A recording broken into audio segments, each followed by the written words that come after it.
تمام. والله العظيم برغم الظروف اللي انا فيها دي برضك انا بكافح والله، وحياة اليدين اللي بيأذن دي انا برضك بكافح. وزي ما انتم شايفيني على كده انا اهو شغال بالتوك توك والحمد لله.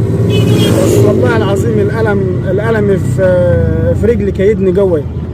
نفسي عايز اعمل الاشعة ورسم الاعصاب الرجلي، لان انا رجلي مقوم عليا وكيداني يعني الصراحة كده، الألم زاد علي قوي. فعايز اعمل الاشعة ورسم الاعصاب اللي انا عايز اعملهم عشان خاطر رجلي.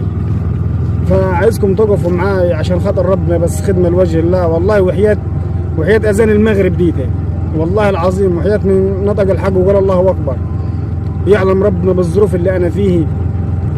نفسي ربنا يكرمني واعيش مرتاح، يبقى معي بيتي ملكي، ما بقاش ان انا قاعد في بيت بالايجار، ما بقاش ان انا عايش في رعب، عايش في خوف، خايف في يوم من الايام انه اصحاب البيت يجي ياخدوه مني.